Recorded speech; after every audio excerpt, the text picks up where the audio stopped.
Welcome back to Black Music Scene, a show where we explore the journeys, brilliance, and cultural impact of Black artists across the classical music world and beyond. I'm your host, David Norville.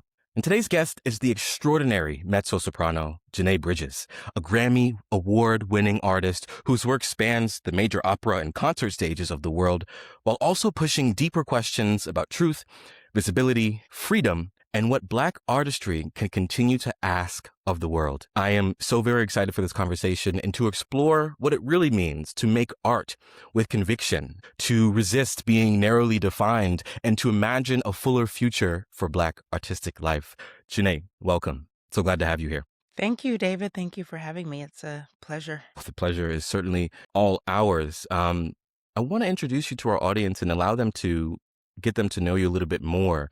I'm wondering, for those who may be meeting you for the first time, how do you describe yourself at this chapter of your life? It's always a great question. So this chapter in my life,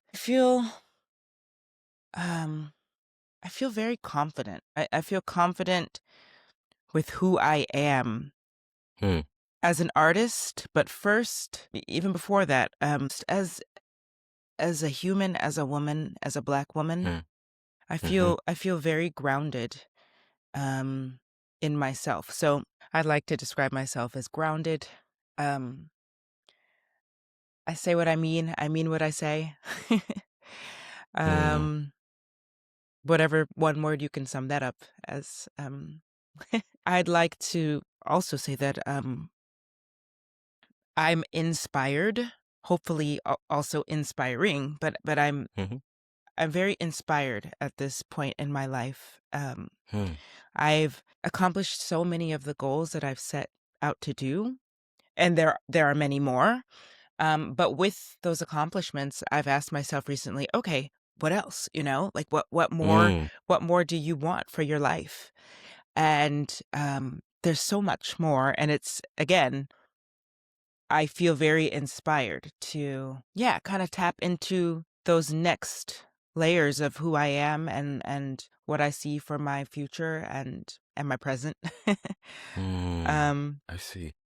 I'm pretty easygoing. I'm an Aquarius, so we flow. Okay. Yeah, definitely. air, Definitely. air sign. For sure. If you're into that, but yeah, I mean, I think my friends would describe me as pretty easygoing. A little bit. I don't want to say unpredictable, but Hmm. I kind of, rather than, my preference is to go with what I'm feeling. So Hmm. at this point in my life, I don't really do anything that I don't want to. Hmm.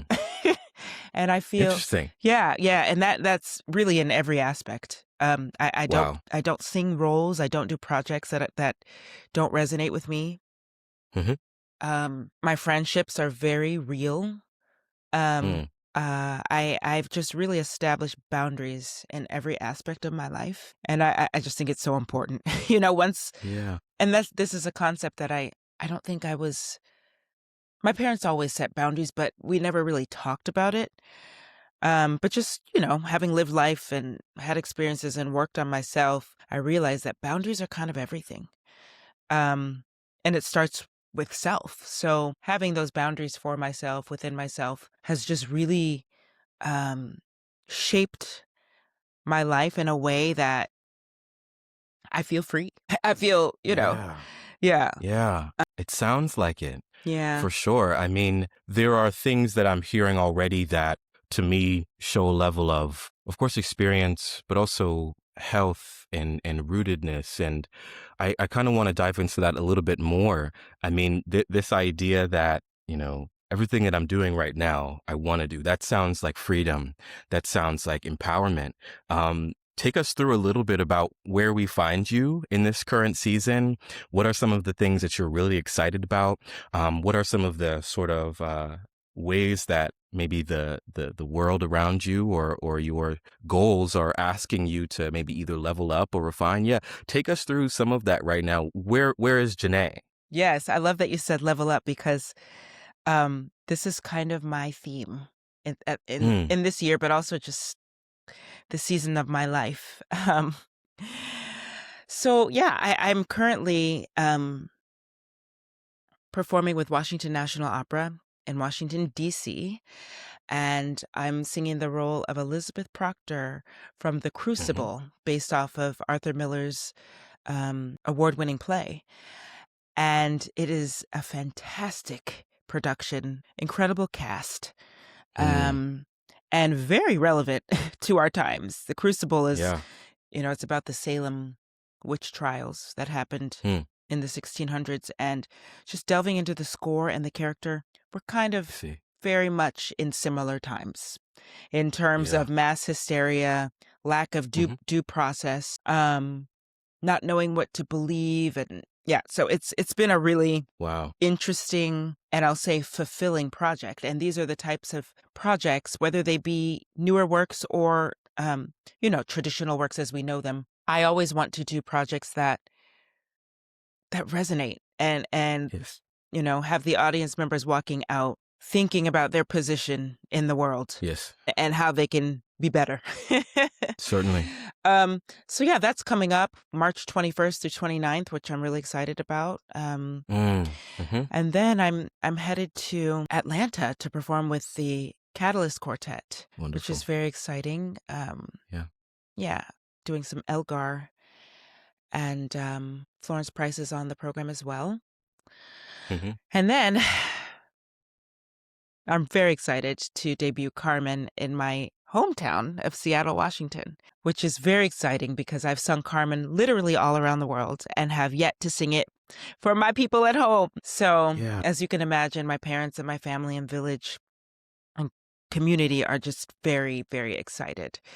Yeah. Um, and as am I. It feels almost, yeah, I've made huge debuts with this role Hmm. and sung in some of the most prestigious houses and institutions, but going home feels like the highlight of my career, if I'm honest, because it's Wow. it's where I was shaped, it's where it all Yeah. started. And so for me, it's kind of like a thank you, this Mm. is what you all poured into. Um, Wow.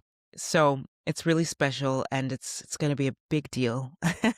Yes, it is. Yeah. And I'm so excited for you, and I mean excited for everyone involved. And this idea of homecoming is something that can be so sacred, and so deeply personal and enriching. And there's so much that you shared just now that I want to dive into. I mean, whether it be this idea of the power of storytelling and music as it relates to how we introspect, but also how we look at our society. Let's put a pin in that. And also this idea of homecoming, and this idea of what it means to do this music thing for people, whether it be folks that you grew up knowing, or folks that you might not ever see again. There's something so transcendent about it. I want to plug into home a little bit more, for several reasons. I mean, there's so much about that I've read about your upbringing that's so interesting, whether it be being a great basketball player, or being exposed to music through your father. I want you to be able to share that story, um, and also talk a little bit about um, how your home base in certain ways prepared you for what the work that you do today and how you navigate life today. How did the village, how did the community and home base sort of feed into where you are now? Oh my goodness. I can wholeheartedly say that I would not be where I am today Hmm. without my home base, without my village, without my church upbringing. Um, Mm. so I grew up in the AME, African Methodist Episcopal Denomination, Allen AME, Tacoma, Washington. Hmm.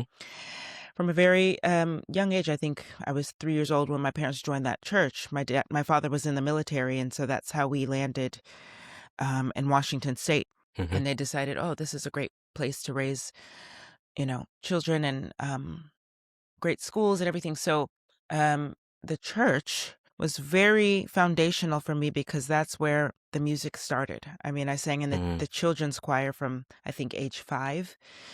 And so that community and that environment, it planted a seed in me that I didn't even realize was being planted, Hmm. let alone would grow into what it is now. So Mm. um My parents are just fantastic. They're truly incredible parents, and I was a part of so many different programs. I mean, yes, church, that was a whole thing. Sunday school, church choir, YPD, which is Youth People's Department. We went, you know, it was a thing. So there was a church family, but then there was also the sports aspect. We played tons of sports. My parents wanted to just kind of expose us to as much as they could without obviously overwhelming. Um, so we had sports. I also played washed up piano from a very young age as well. Yeah. So I've always been super integrated in so many different facets of life. Because my father was in the military, my parents just traveled a lot, mostly before I was born, but the travel bug was planted in me from a young age. So I see. we would go to Portland, which is only 2 hours away from where I live, and we'd take day trips to Portland, and then we'd go to Hawaii on vacations because it's not too far, so I think it's like a Yeah. 6-hour flight or something. And we'd take those big military planes that could fly anywhere around the world. Okay. Um, So I remember they took us to Europe and just exposed us to as much as possible. Hmm. And because my parents aren't from Washington State, my mother's from Baltimore and my father is from Georgia and Florida. They didn't have blood relatives in Washington State, so they created a family there and a village. And so I mean, it runs so deep. It's so deep. Yeah. And my village, it extends so far. I mean, yes, mostly in Washington State, but because my parents are from the East Coast, I have so much family there. And because I see. my dad was in the military, literally all around the world. So there's nowhere that I can't go where I don't feel supported. And I'm not even in a sorority. It's just it's my parents and the foundation that I was brought up in. So I went to Manhattan School of Music for my undergrad, very last minute kind of thing, but it was meant to be. And my father, he kind of admitted to me later in life that he was really nervous for me to go to New York City. I'm from small town Tacoma, Washington, and I moved when I was 18 years old across country, and he was nervous, but my parents always supported me and all of my siblings. And I told him, I was like, I know you're nervous, but you have to know that you raised me right, and I'm ready for this. New York Wow. New York is a crazy city, but I'm grounded, and I've always felt that way, Of course, I haven't always been who I am today, but I've always felt a sense of grounding and safety, and that safety really comes from my family and village. Like I and God, I always just felt very covered. Yeah. And no matter what, like I always knew that I could go back home. So the village, my family is just super important on many levels, but I think mostly because I've felt equipped to just do whatever I want to do in life. I've always had a sense of confidence, and I think that really does come from being set up, Yeah. the foundation of knowing that I am enough. And also I will say that being from Washington State, I was always one of maybe the only Black girl. Yep. Yeah. And so of course I had my people in church in my community in that way, church and Jack and Jill, and my mother's an AKA. So I see. but my schools were always predominantly white. And so with that, I remember in middle school, I think I was maybe 12, I did go through a little bit of an identity crisis. And my mother pulled me into the bathroom. We looked in the mirror and we said all of these affirmations. And yeah, that was really, really powerful. And it shifted my perspective. Powerful. Yeah, super powerful. Oh man. And then there was a group called the Sisters of Vision that my aunts, well, my kind of village aunts and mother created. And it was just for that. It was for um, Black girls in my community to affirm us of our beauty Mhm. physically and Mm. internally. Um, and it really, really helped. It was a very, how do I want to say? Yeah, Sisters of Vision. I mean, we had an affirmation statement that we would start every meeting with, Wow. and we quoted, And this is middle school, you said? yeah, middle and high school, middle and high school. Okay. Yeah, That's such an important time for that. Yeah. exactly. And so Sisters of Vision was just amazing, and I'm still friends with some of my Sisters of Vision, Yeah. and they support me and I support them, and many of them have come out to just do amazing things and be amazing women. Wow. So yeah, all that to say that nothing scares me. I feel very just equipped for life. And that's because of the foundation, my Yeah. my my family and my village. Wow. Yeah, I mean, that's so powerful. There are so many things there that bring me a feeling of warmth, bring me a feeling of inspiration. And it's something where and you said it yourself, this idea of feeling protected, feeling covered, and being able to take that confidence, with you. It's something that I wish for all Black people, in particular Black women, Mm. as we're having this conversation now during Women's History Month and thinking about what it means to navigate a general space as a Black woman, but particularly in classical music as well. So I kind of want to plug into MSM just a little bit, that idea of going to conservatory, because that's a very particular thing, very particular Yes. experience. I myself gone to the New England Conservatory, and many alike who have gone for the last however many years. So I want to talk about that transition from Washington State to Washington Heights, all the way up on 125th. And yeah, I would love to know for you, what about that time, what was that a moment of pressing on the gas? Was that a moment of culture shock? Or really, what did that transition feel like? And how did sort of that time in New York in MSM start to set you up for what then followed in your life? Yes, to all of that. It was definitely a culture shock. Um, New York is so beautiful, beautifully diverse. Um, it was new for me. And different types of Black people from all over. Totally. I'm just my world and my mind was blown and open. It was just so amazing. My roommate was from Hmm. Trinidad and Tobago, and I learned so Hmm. much about Trinidad.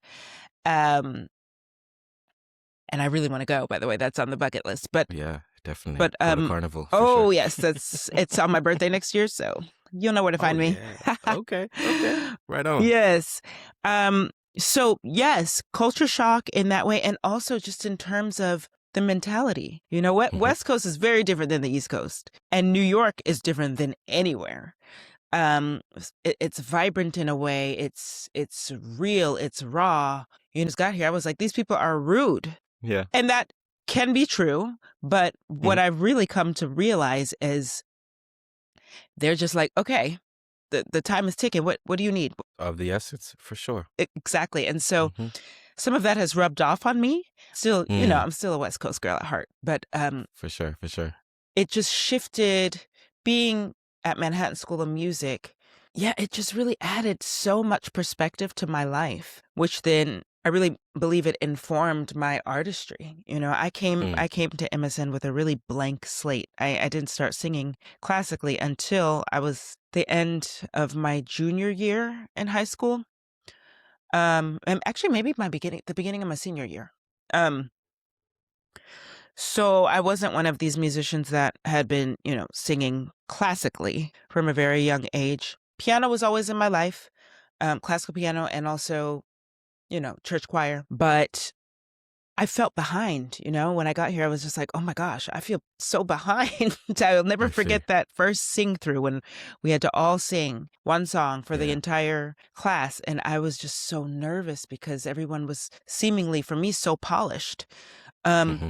but with that, I remember thinking, okay, I didn't get into this school for no reason. I'm here. I was also an athlete, so the competitiveness, I was like, okay, I gotta 100%. I gotta level up. Yeah. For sure. And New York was my playground. So what better place, to be, to really just discover than New York City? I didn't have money, but um I would save my little coins, sit in the nosebleed seats of Carnegie, the Met, Avery Fisher, Yes. Dizzy's, Rose, Auditorium, Rose Hall, rather. Yeah. And yeah, just I learned how to really come out of my shell. I see. And also just being at MSM with so many different types of people with different backgrounds, um, it really allowed for me to grow in the empathy department and just be understanding and Oh, okay. and hear Yeah. perspectives of people. Because when you're from a small town, and I mean Tacoma's not that small, but it's small comparatively to New York. Like you just don't have a lot of outside perspectives. And so even though I I see. did grow up, traveling some, it's college really just broadened my horizon and really kind of opened my mind. And I had to navigate. I never really had drama in my life, and I still don't, but naturally you get in disagreements with people or you have roommate issues and you have to work it out, Yep. Yep. So I think that time at Manhattan School of Music in New York City was just, I grew so much. I grew so much Mhm. as a person. Mhm. And of course, my artistry grew as well because I was just exposed to the best of the best. Yeah. Also, there were a handful of Black students at Manhattan School of Music, and we were all very close. Who were some of those folks? Oh, okay. Let's see. TJ, Timothy Robinson, Mhm. trombonist. Chris Johnson, bass player. Yeah. Yeah. Bert Mason, Janine DeBeek, soprano. Mhm. Sakura Myers, pianist. Who? Oh gosh, there's so many that. And then so we had the Black Student Union, and I was very active with the Black Student Union. I've always been just Black. People are Yeah. like, Yeah. "Oh, you're Yeah. from Seattle. There's Black people out there." Yes, and we're Black. 100%. Yeah. Tell them. hmm So I was always kind of like a key figure with the Black Student Union, and we would also collaborate with the Juilliard's BSU, Black Student Union as well. So I met some people over there, and Mhm. Ulysses Owens comes to mind. He's a jazz drummer. Mhm. But yeah, we were tight. Chanel Critchlow, who is now she is a tuba player, but she's now in LA and she's film scoring. So really, really cool. 18 Charles, I just missed him, but he's Wow. an amazing Yeah. trumpet player. And, Yep. and I'm still very much in touch with um, many people from MSM. So it's just, I'm so grateful for my time there Yeah. in New York. And then I went to grad school in Philadelphia at Curtis, which was equally just inspiring. And it was a different thing though. Curtis it's much smaller. Yeah. Yeah. It's all classical. So Mhm. that was very different. And it's in Philadelphia, which is a much smaller city than New York. Yeah. But Curtis is where I really honed in on my craft, and I knew, okay, Okay. not everyone gets into Curtis. So Yeah. once that happened, I was really, I had my blinders on, and I was like, okay, I'm going to go for it. You were locked in. Yeah. Okay. Yeah. I see. That was when I realized that a career in this is what I want to strive for. Yeah. Okay. Let's talk about that. There are so many different aspects of your story thus far that help me understand a little bit more about maybe your personality and some of the things you bring to the table, right? Like this idea of having a competitive edge too. Certainly important. Certainly important in what we do. But I think as it relates to just trying to look at yourself and say, all right, this, and this, maybe we got to get it together. No harm, no foul, but let's try our best. So I'm wondering for you, like, as it relates to your work ethic and grind and in particular preparation, right? Because as classical musicians, as for the music that we do and the level that we strive for, preparation is one of the most, of course, anxiety ridden and sort of like, what's the word? It starts with an N. Oh yeah, it Neurotic? can bring a sense of neuroticism, as right, because you look at yourself so keenly. I'm wondering, what were some of the things as you started to dig your heels? What were you particular about? And I'm asking this for those who, of course, are college kids, but people who are just on the grind as musicians, trying to be the best that they can be. What are some of those things that shifted for you? Yeah. So I'll first say that naturally, I'm not neurotic. And I don't. Good. Yeah. It is good. I've always felt, though, that, gosh, if I were, I would be even like more on top of my game. I can see that too. Yeah, but I can see I'm that just for like, sure. I sing a wrong note. It's fine. I'll sing. I'll just do the best I can, which I think Yeah. is a healthy. It is a healthy mindset. But I have had to kind of develop a sense of structure. Because naturally, I won't say that I'm not structured, but naturally, I just, like I said, I kind of just go with the flow, and I'm like, oh, I'll get to that. I'll do that. But like, no, with classical Yes. music, there has to be a plan. You have to have a plan in place. Yep. I am learning so much music, new music all year. And that doesn't happen by just saying, oh, I'll just get to it. Not for me, at least. Because in the beginning of my career, I tried that because that's just naturally how I approach things. And I found myself not prepared, which is the scariest thing ever, you know? Yeah.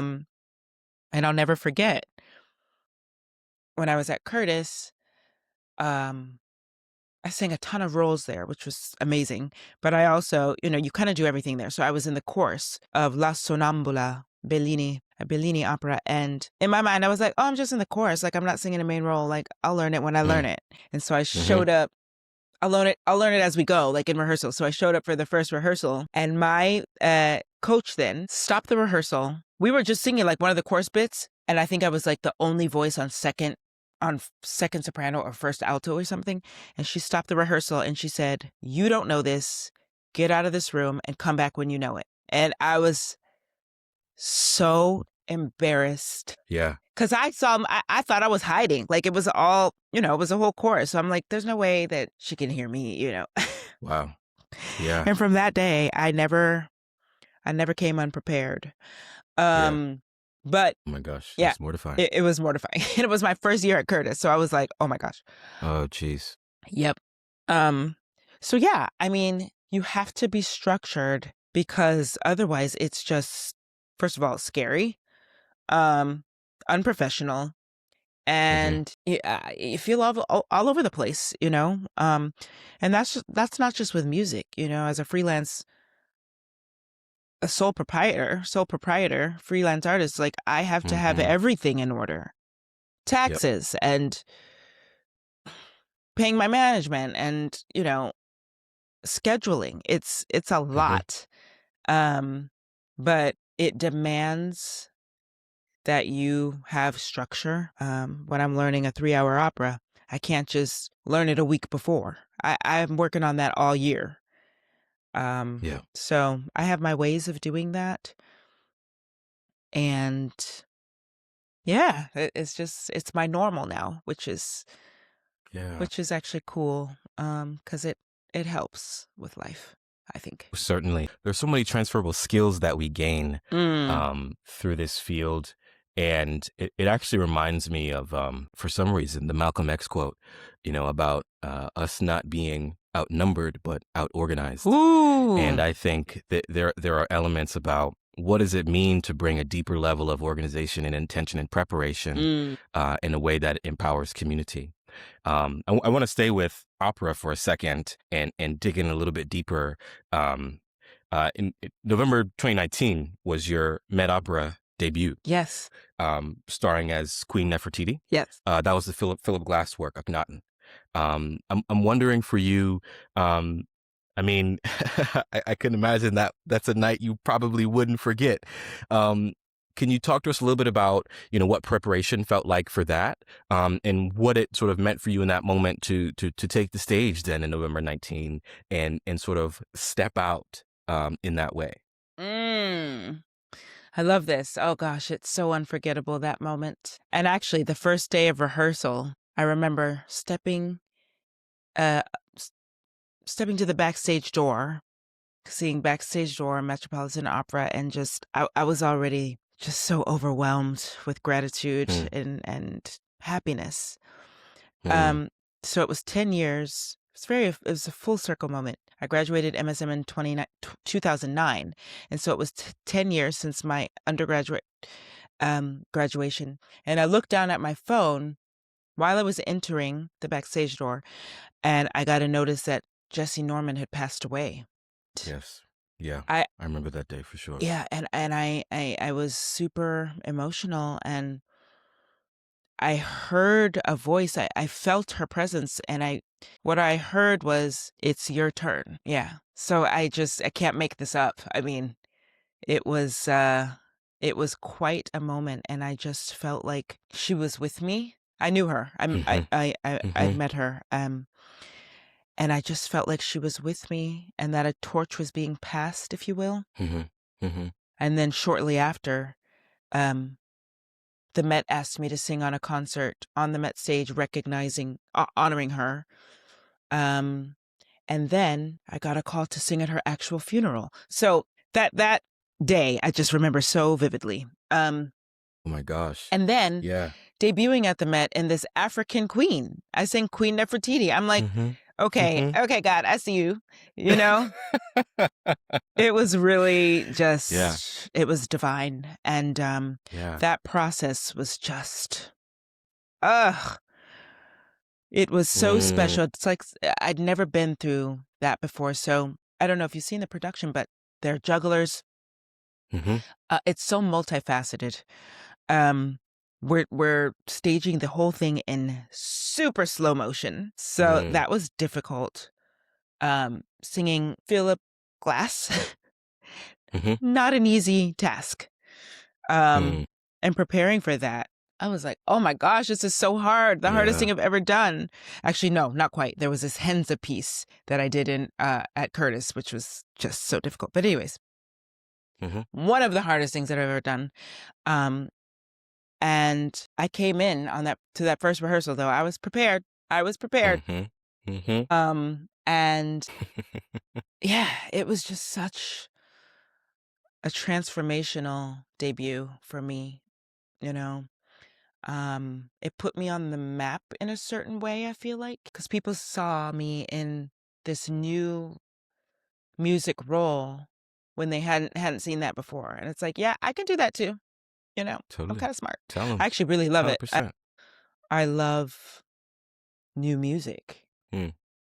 Hmm. And so, yeah, it was a moment, and everybody came Yeah. out. My high school music teacher that identified that I had a voice came out from Seattle. Mm. Of course, my whole family was there and friends. It was pretty magical. I literally just heard this quote on a podcast like 45 minutes ago. Basically, you might have heard it before, this idea that coincidence is God's way of staying anonymous, basically. Ooh, I love that. So thinking about how there are all these different levels of alignment, Mm, right? Like I remember the day that Miss Norman passed away. wow. I remember being in wind ensemble at NEC, and Mm. the director at the time, we were preparing for a concert that day, and he looked at me and he said, "You send it up. You send it up. You play that out, and you Ooh. send it up to her." And so Wow. thinking about that sort of idea of passing the torch as you're taking, center stage, thinking about that, but also thinking about that in the context of, November 2019 was decidedly a very different time for Black classical musicians Mm. than, for example, the following June 2020, this idea that, what the pandemic and what the murder of George Floyd and Breonna Taylor and all these things did for us, how it emboldened us to shift, right? So thinking about the passing of the torch right before a global pandemic in which, civil rights takes the stage once again, Wow. thinking about what it means for Janae Bridges to take the stage or Angel Blue to say no, what does that mean, for Chauncey Packer, or for, Julia Bullock, Lawrence Brownlee, these folks who start to step forward in that time. You were one of the first, classical musicians that I saw, for example, on panels talking about some of the things that we had talked about behind closed doors for a long time for fear of not being contracted again, Yep. So I just basically want to highlight all of this importance here, and honor that and uplift that. And one of the things that I'm hearing too is it sounds like there's a theme of, sort of convening. When Janae has these moments, the community convenes, your people. But I also hope that you feel the larger sort of Black classical community convening as well around these moments. So yeah, I just had to talk about that because it just feels poignant, and it feels like something that we'll be reading in a textbook in 15 to 20 years. Wow. And it's just powerful stuff, to think about that. I think about that in the context of civil rights history, all of this stuff that we're talking about as Black classical musicians. And that's why we do the work that we do. So yeah, I want to continue to go deeper, because there's so much rich conversation here, and talk about something that I brought up towards the beginning of the program, this idea of, opera and storytelling as a medium for that self and communal exploration.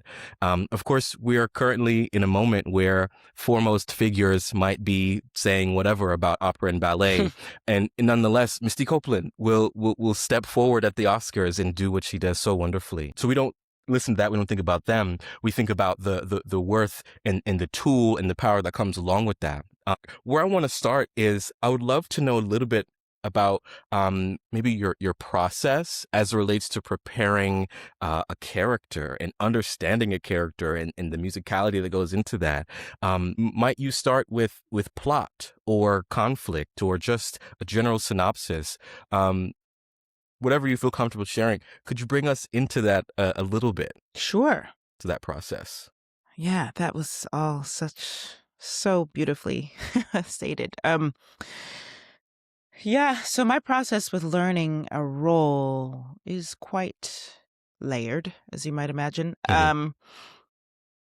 I first, before I even look at a note, I read through the synopsis of the opera, and just to see what is this about, what's going on, if I don't know it, Mhm. and then I will read through the score, highlight my part, look at it, and see what I'm working with that way. Mhm. For sure. I've started to learn my roles from the end. Yeah, backwards. Interesting.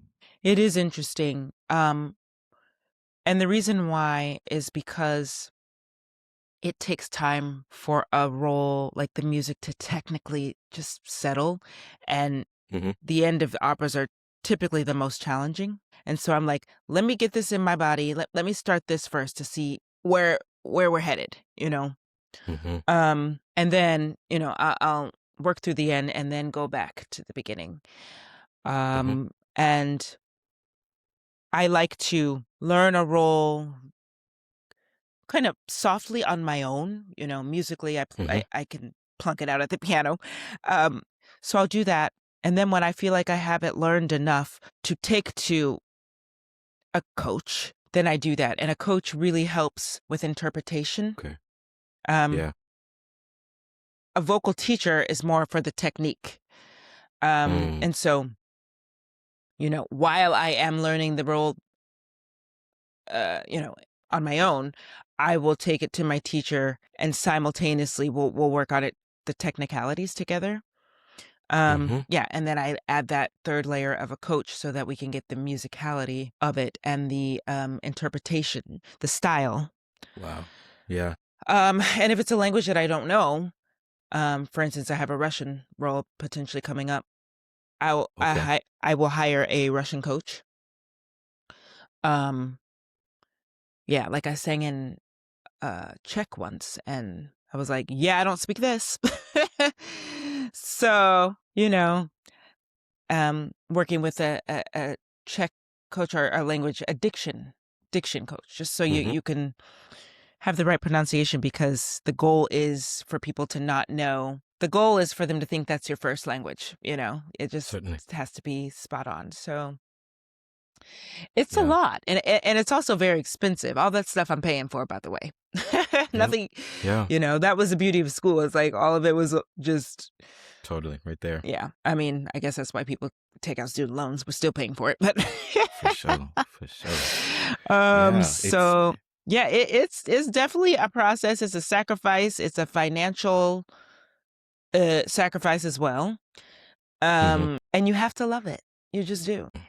I can see that for sure. Yeah. It feels like an act of sculpting or engineering or Mm. something that feels very like three-dimensional to me, where you're having multiple levels of engagement and analysis and figuring out, oh, this must be this way, or you must hold it this way, or voice it this way, or maybe position it here, Oh my or gosh, yeah. I I mean, the don't know, voices, you they know? used to make fun of us and they probably still do in college. Like, okay, the musicians and the singers, it's like, ha ha ha. But Oh, actually, yeah. we are pretty amazing. Like, I Yeah. really like to say we're athletes. I mean, it's very Hmm. athletic just in the coordination. We can't see our instrument. So Hmm. it's all feeling, and Hmm. everything affects it. The environment, I mean, the weather, the food that you eat. I don't Hmm. have Opera singers don't have a quote unquote normal life. Hmm. Traveling and sleeping in different beds that then affect the body, and Yep. it's a thing. And so if people think, oh, singers are so sensitive or extra, yeah, we are, because we have to be. Hmm. It's Hmm. not Certainly. because well, some people do have big egos, but Hmm. it's really not about that. We require a completely different um set of things for our instruments to be at its highest function. Yeah. Yeah. So yeah, it's actually really interesting, and my process, it's intense. Um Mm. and also just like I can't get sick. Of course I Hmm. do, because I'm human, but it's obvious it's not ideal. So staying Yeah. as healthy as possible, going to the gym, I drink a ton of water. I don't get less than 8 hours of sleep. I don't. Hmm. Um and if I do, I'm like, oh, I feel it. Now I'm Yep. not a mother yet, so I know that will happen, but while I Hmm. can Oh sleep, my I do. gosh. Yeah. Yeah. Um, Definitely enjoy it. yeah, exactly. So yeah, there's a lot that goes into my process of learning a role, learning orchestral music and recitals.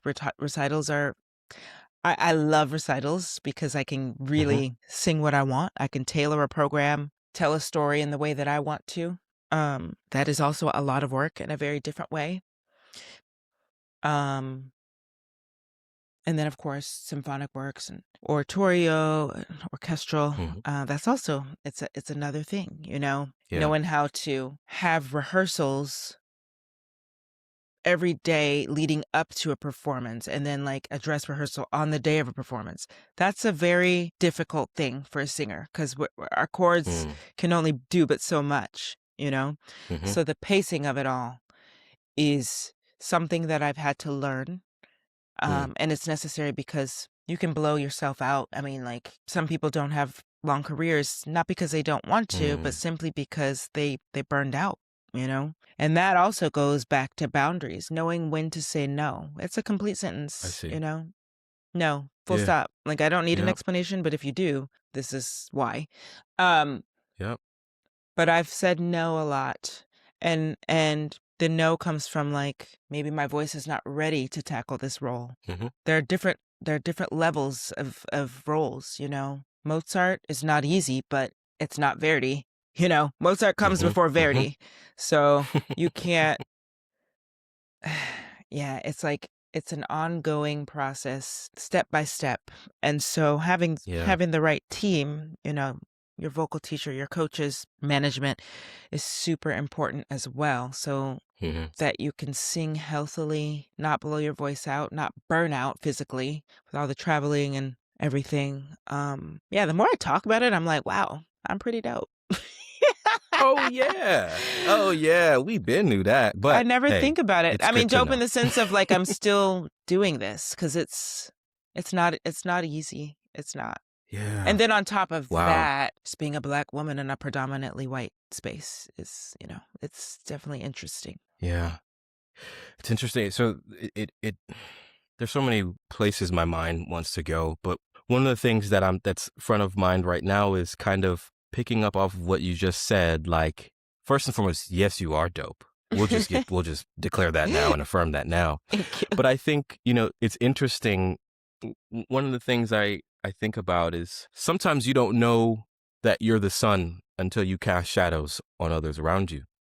Or you don't know that you're the sun until you see how you radiate and reflect off of what's around you. Mm. It's like when you start to talk about it and take a step back, like it's not only like a whole business Oh, that you're running, yeah. internationally, but there are all of these mediums of exchange and insight and analysis and refinement that go into doing that on a global level, right? It really shouldn't be understated. As it relates to the mental aspect of it, maybe we wouldn't dwell on it all the time because that's a lot to think about. But that's part of the reason why we have conversations like this on Black Music Scene to talk about that and affirm that and really say like this is what I'm seeing anyway. Maybe the sunlight is reflecting off, right? But maybe they're just on the other side of the world and it's nighttime. Who knows? I think I've spent the analogy, but I hope you get what I'm saying. And one of the things about I always find it so interesting the differentiation between like musician and singer or whatever. It's like the instrumentalists, they'll have something to say until we have to start singing in solfege, or in music theory. Thank Then you. things get difficult. Thank you. Things get hard, and you're like, that's a little hard. Because usually I have to press a button, maybe shave a reed a certain way, but singing's a whole different thing. No, what you do we're is equally as impressive. But thank you for saying that. well, for sure. We're rounding out our hour here, and so I kind of wanted to maybe talk a little bit about, before we pivot from opera, I want to talk a little bit about how this sort of work and analysis and reading has maybe influenced your sense of the world and the patterns that we as societies fall into all the time and can't seem to break away from. I mean, there's something about, when you think about the inception of opera, when you go all the way back to like the end of the 1500s, beginning of 1600s, like Monteverdi and like Orfeo and Eurydice and things like that, this idea of what does it mean to storytell in a way that shares values and morals with the society, that is part of that technology. And I think there are ways in which people understate that and underestimate that today. I mean, opera introduces us to worlds that either don't exist but can shed light into the world that we live in, or worlds that we haven't heard of. I mean, what does it mean to be listening to Purcell while also thinking about the story of Aida? It brings you to different worlds. So I would love to talk about how is that, all of that learning and research and studying of history influence the way you see the world and things like that. I mean, I just would love to hear that. That's good. Yeah, I've learned so much through opera. Mm-hmm. I mean, every time I delve into a character, I do the research on who is this person, what time period, what world are we in, and it's just so fascinating. I've learned so much, and my sister actually recently reminded me of that because she's a mechanical engineer. She's a scientist. She's very smart, and I'm like, you're the smart one in the family. I say that, and she's like, don't get it twisted. You are smart too. You've learned so much. And I will say, like, when it comes to history, because of opera, I'm like, I know so much. Including recently going to Portugal and Spain. I sang Carmen in Spain, but learning about the Moors and how the Moors in Portugal came over with their instruments Uh, well, they didn't come over. Mm-hmm. They had their instruments. And so I'm like, oh, okay, they brought instruments and that influenced the way classical music was birthed out of Spain. So is Yes. classical music a European art form? Like, it just really got me thinking. Very much so. Yeah. Very much so. And I'm just like, how did I not know this?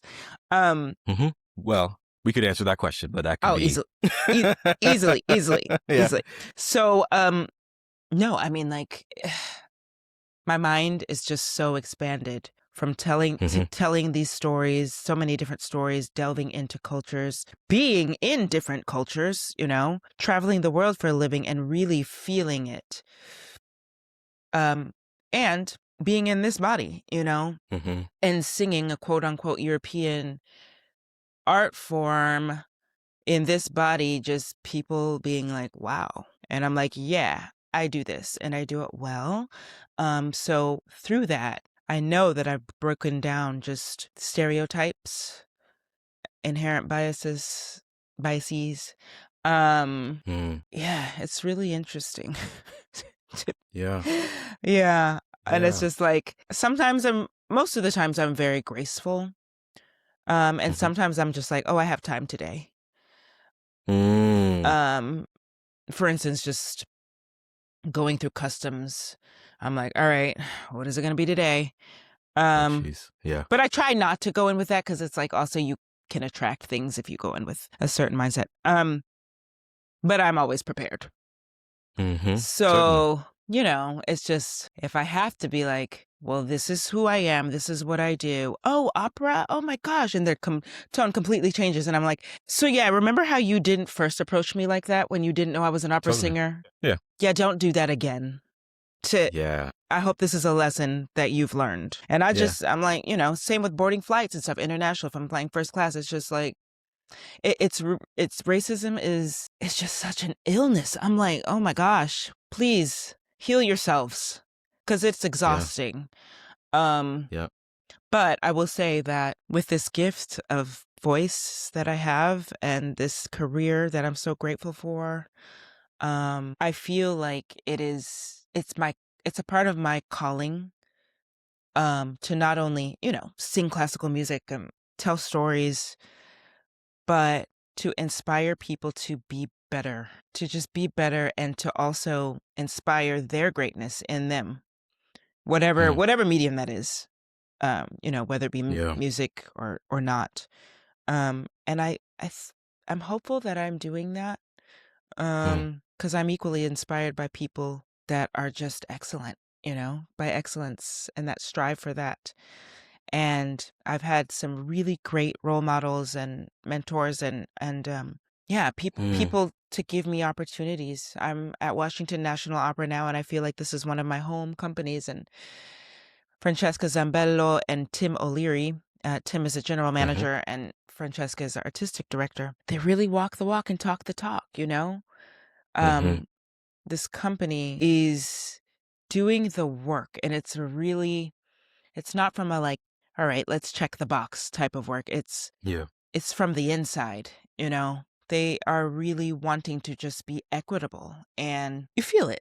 And as an artist, that makes me feel safe and I perform better. I mean, I'm still going to like perform well. I'm going to do my job and do what I do, but it certainly helps when you know that your existence is really valued and even wanted. I mean, I feel I feel desired there and welcomed, and and that I don't have to prove myself as a Black woman. I never feel that anyways, but you know, there are some times where I'm like, oh, like you're waiting for me to mess up. Yep. You know, and so I thankfully don't feel that very often.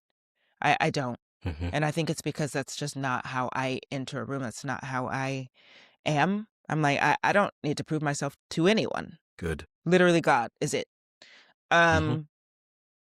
So, you know, I think that's kind of how I lead my life. And when I do come across those moments where I'm just like, okay, here we go, I've learned to just be gracefully challenging, um, and really like communicate. And then some Mm, things you do kind of just like I find I'm like, I have to let this go, mm, yeah, you know?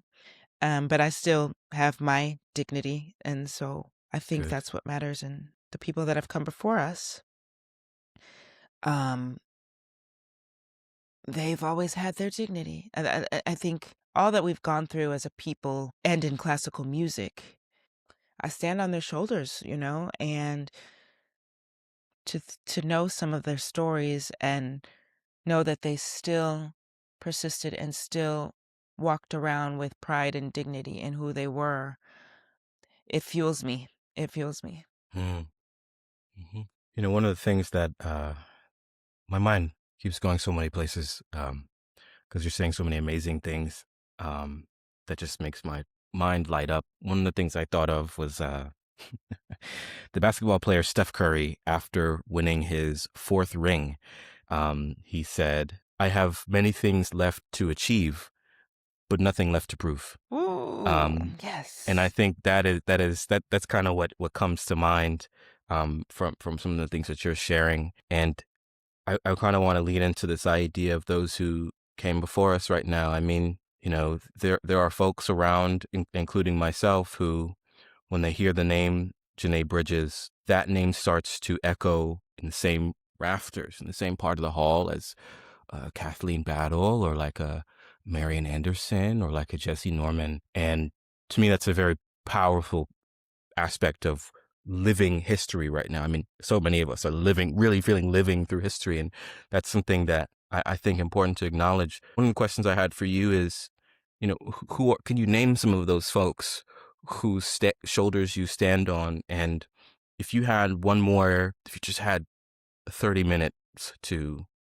talk to them one last time, what are some things that you would say? And I'm saying that as someone who recognizes that for some of the Black women that I mentioned earlier, there are aspects about the way they lived and what they experienced and what they went through that I think maybe only you all could really understand and talk about. But what would you say if you had just like 30 minutes and like a round table to talk to some of those folks whose shoulders you stand on once again?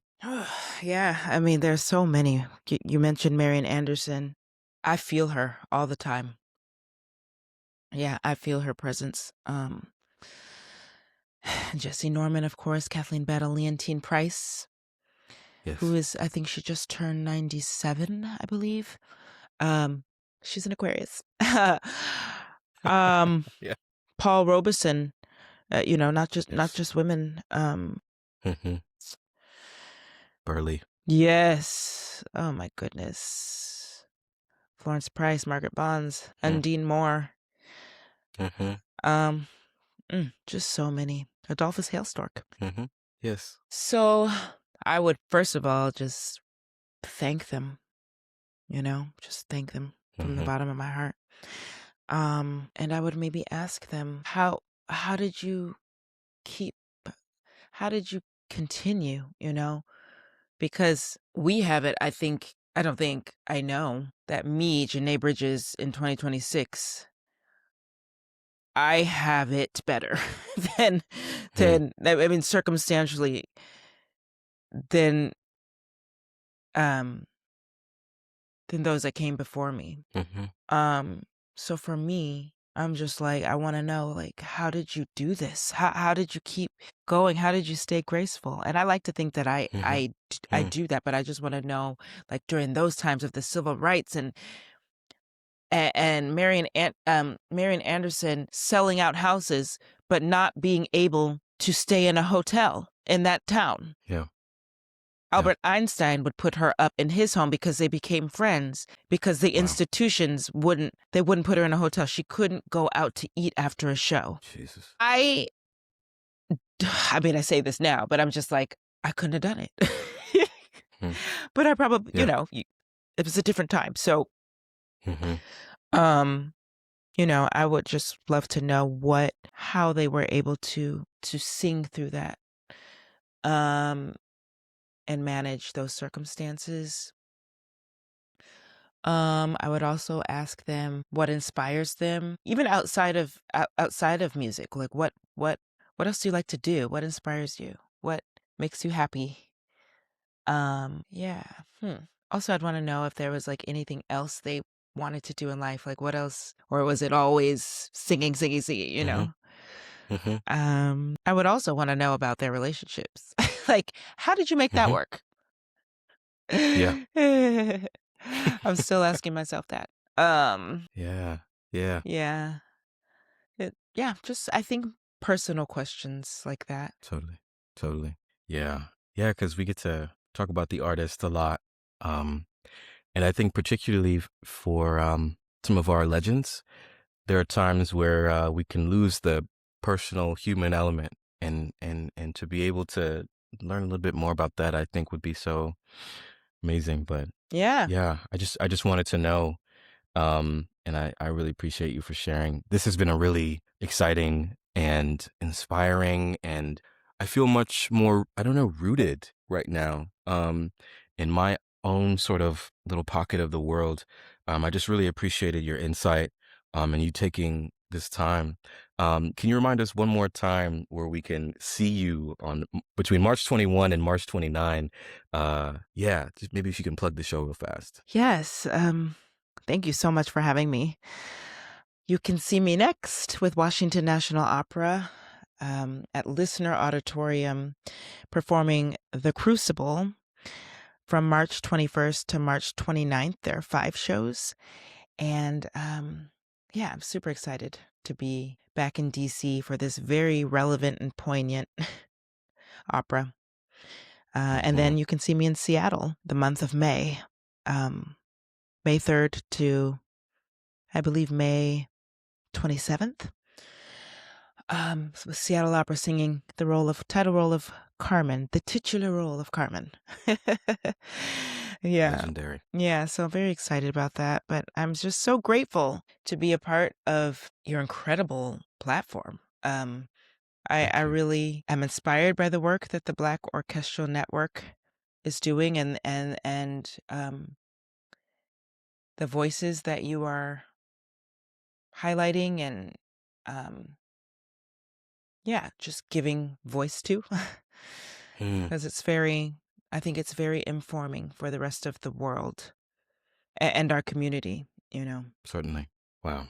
Thank you. Thank you so much. And just wanted to let everyone know to follow you on Instagram at Janae B Mezzo, JNAIBMEZZO.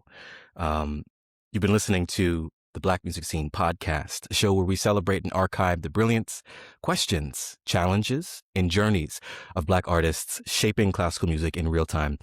I'm David Norville. Thanks so much for listening. We'll see you next time.